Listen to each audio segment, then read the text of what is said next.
حضرت موسی کلیم الله وقتی که قوم بنی اسرائیل رو حرکت داد، اونهایی که ایمان آورده بودن به رب العالمین حرکت داد، فرعون هم حرکت کرد با لشکریانش. وقتی رسیدن به دریا، بعضی از ضعاف الایمان به موسی گفتن ای موسی ما رو گرفتار کردی، جلو ما که آبه، پشت سر ما هم لشکریان فرعونن. حضرت موسی با قاطعیت تمام، سبحان الله، آب داره موج میزنه جلوشون، پشت سرشون هم فرعون و لشکرشه.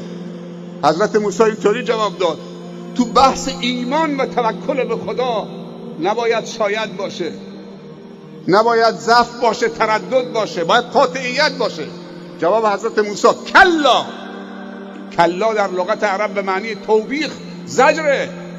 کلا ان معی ربی سیهدین،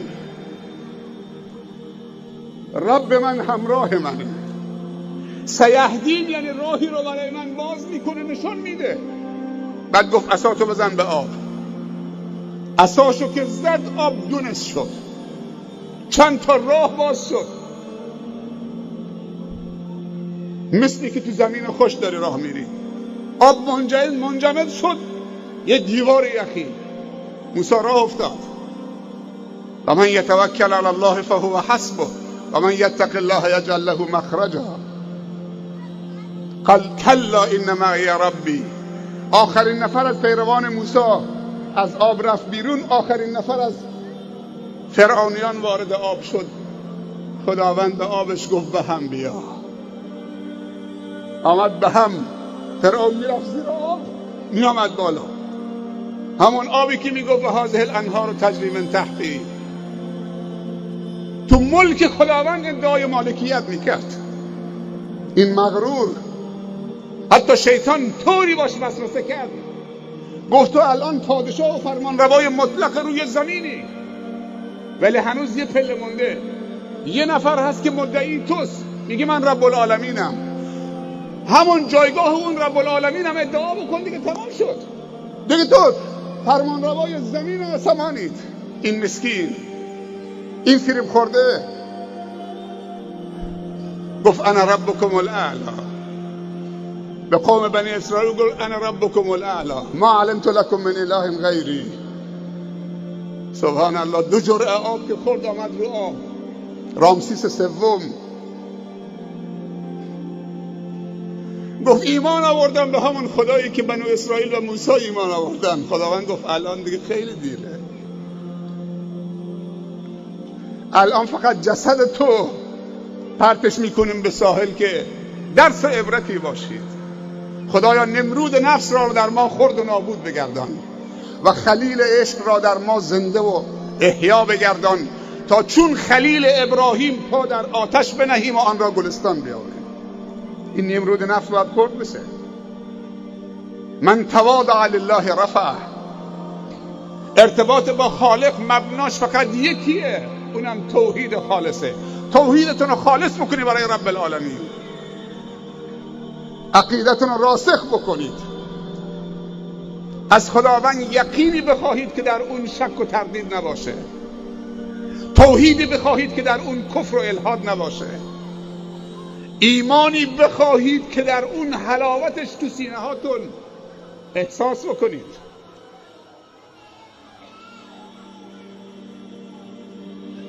بزرگترها وظیفه دارن. یه وقتی یه مادری یه ضبط صوتی بلند کرد، یه نوار آهنگی گذاشت، به بچه کوچیکش گفت پسرم این مال چیه؟ پسر ببخشید شروع کرد به رقصیدن و این کتفش لرزوندن، یعنی این ضبط صوت مال رقصیدنه. یه وقتی یه مادر دیگه چه؟ صدای قرآن گذاشت، نوار قرآن، به پسرش گفت پسرم این مال چیه؟ گفت این مال این مال این.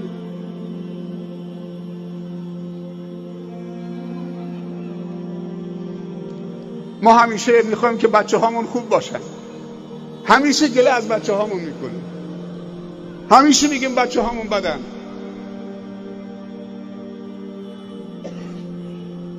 اولین شرط خوب شدن بچه هاش خوب بودن مادره، بد خوب بودن پدره، بد خوب بودن مدیر مدرسه است، بد خوب بودن معلمه، بد خوب بودن دوسته، هم کلاسیشه. همین اینها باید خوب بشن. حتی برای بچه هاتون دوستان خوب انتخاب بکنید. ارتباط دوم با خلق خداست. نگفته فقط با مسلمان، گفته خلق خدا، کافرش، مسلمانش،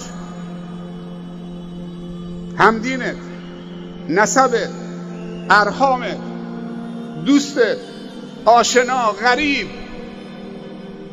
موافقت، مخالفت، دشمنت، خلق خدا. همه خلق خدا.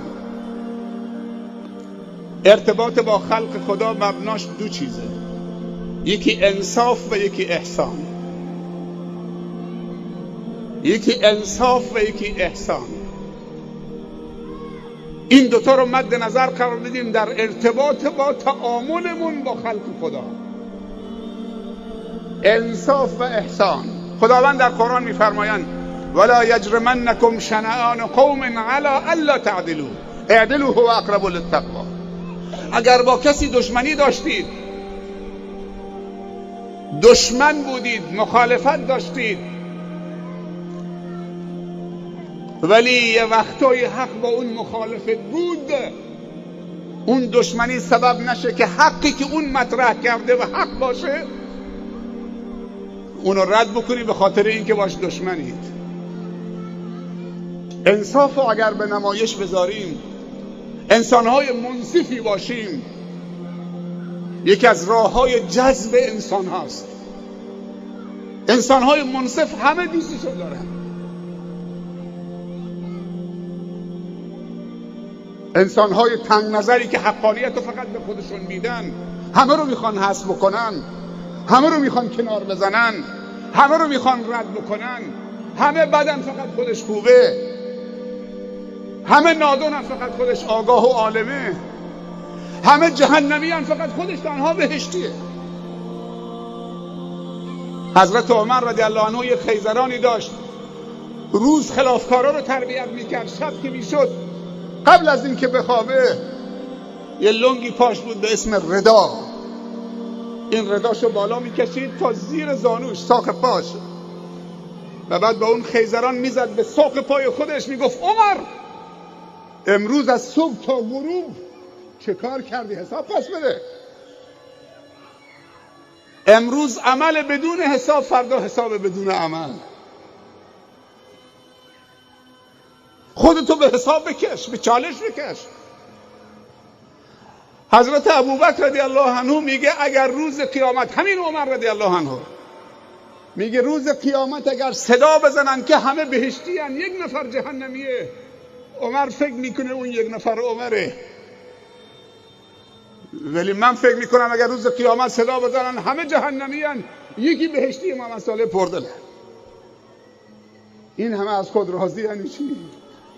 ابوبکر رضی الله عنه میفرمایند اگر یک پام تو بهشت باشه، یک پام خارج از بهشت، ما امنت مکر الله، باز در امان نیستم تا اینکه هر دو تا پام بذارم.